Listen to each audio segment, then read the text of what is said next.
guys, I'm McGregor on Hideaway for our island adventure. Alright, cloudy, rainy day here, we can see. And got a question yesterday about, does solar work for you when it's cloudy and rainy? Well, let's go take a look. Okay guys, so I'm looking at my Xantrex Snyder solar charge controller. I'm bringing in about 195 watts, 194 of power for my 1.4 kilowatt array. It was up to 295 a few minutes ago, so obviously there's a cloud floated over there.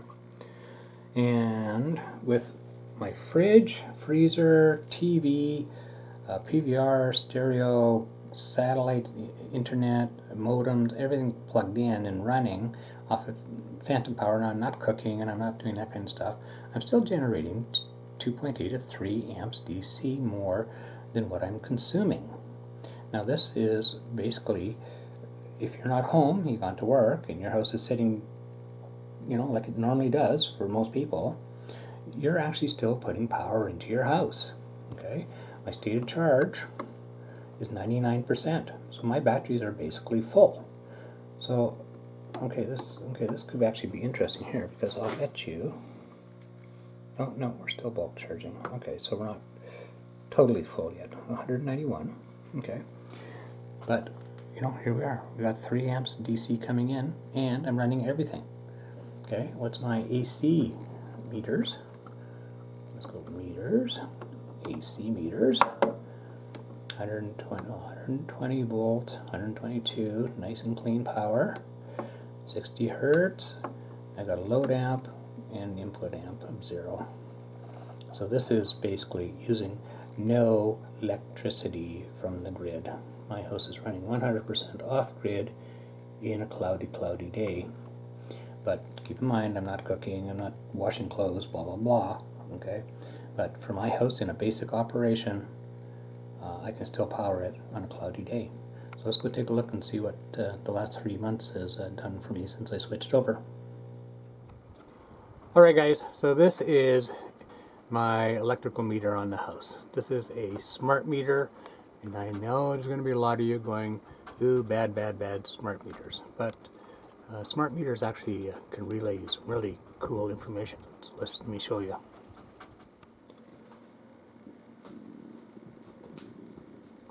Okay guys, so my electric bill comes in by email, and they actually do a really cool summary of you now. Now it says, look, so this is the first bill I've got since we've switched on the wood stove and the solar power for summer use.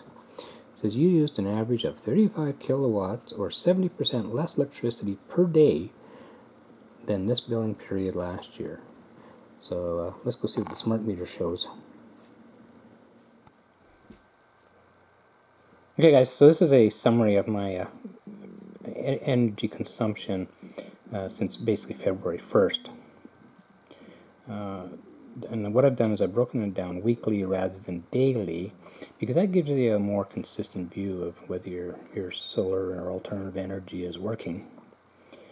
And this is last 3 months, and if I go back, what's nice about this thing is you can actually compare it to last year's consumption, where I wasn't using alternative energy or solar, and that's the dark line. That's what we used last year. So we were running a basic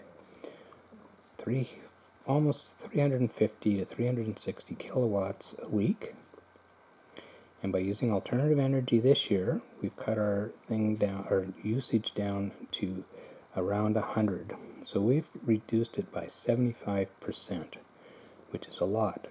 Now people are going to say, well, that's a lot of energy you're using, Norman. Okay, well, not really, okay, because what's nice about this thing is we can actually compare it to similar homes nearby to see what their power is. And these people are actually using 400,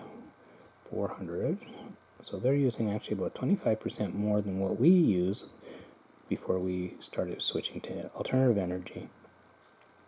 So this shows you what you can save.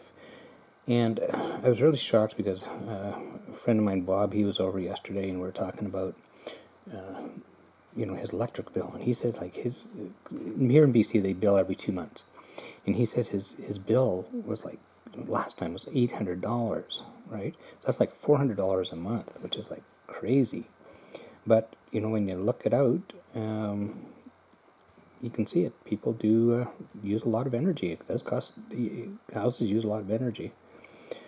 So that's the benefit of having a smart meter, and it really can show you that the solar energy and alternative energy will save you money. But you can go back to these things. This is a really cool program.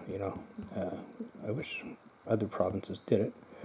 So we'll look at April, which is this month. We'll apply.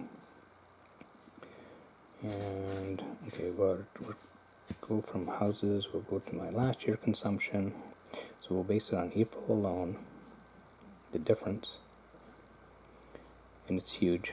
There's what I used last year, roughly 50 to 60 kilowatts a day. And this year I'm using between 8, 15, 18. It's really low, 13.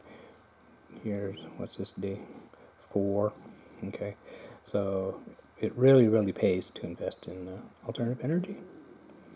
All right, guys. You have a great day. Take care.